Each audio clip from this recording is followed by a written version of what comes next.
Drug buster, crime fighter, and the Punisher. Just a few monikers President Rodrigo Duterte has been tagged with here at home and internationally for his no-nonsense, hard-hitting approach to solving crime and the illegal drug menace. Less than a year into his 6-year term, the president is adding yet another tag to this titled persona with 3 letters and 3 words that sum up his agenda in growing the nation: GDP and build, build, build.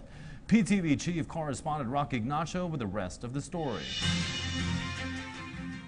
President Rodrigo Duterte got a very good reception from the international business community in the just concluded World Economic Forum on ASEAN in Cambodia. President Duterte, who is determined to end illegal drug, was one of the ASEAN leaders invited in the annual economic meeting. In today's press conference in Hong Kong, Transportation Secretary Arthur Togade said the president is not just crime and illegal drugs buster, but an economist as well. President Duterte has formulated the Philippines' economic agenda under the Dutertenomics, with its focus on build, build, build. The Dutertenomics aimed at reducing poverty to 14% and attaining economic growth of 7 to 8% until 2022. Ang tanong ko kanina is, how was the reception of the World Economic Forum with the economic persona being projected by President Duterte?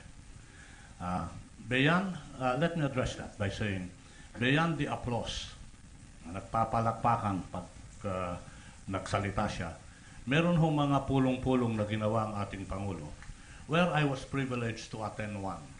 Ang tawag ko doon is bilateral talks.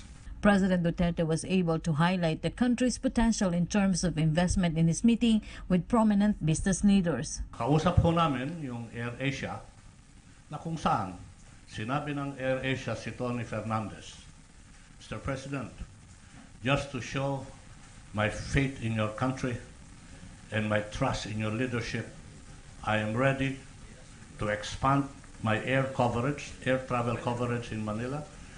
Now in Caticlan, I can go to Puerto Princesa. I can fly to Davao. And Mr. President, if the law would allow, I'm even ready to help put up airports. This is a specific, very clear indication on the acceptability of the President's leadership insofar as his economic program is concerned.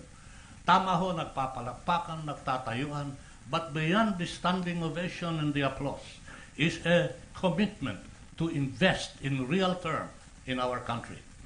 That, to me, is a glaring manifestation of the very well-accepted economic program exemplified and perorated upon by the President. The Dutertenomics will focus on enhancing infrastructure projects like constructing a subway to decongest Metro Manila, as well as to bring economic opportunities to nearby provinces. The Philippines and Japan are set to sign an agreement related to railway project this November. We have mentioned before, as we would like to mention again now, JICA, which is spearheading this project, has agreed that the loan agreement between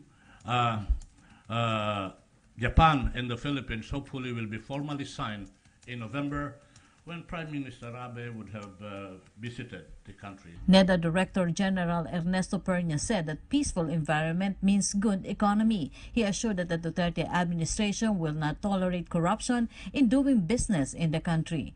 Well, the other feature, by the way, of Dutertenomics, which is very important, is speed in the planning, processing, and execution of projects. So, meaning that we are going to depart from the practices of previous administrations for projects to take so long to get processed and implemented.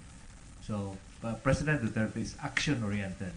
He admits that he's impatient because he wants to get things done quickly in order to alleviate the suffering of people in the regions.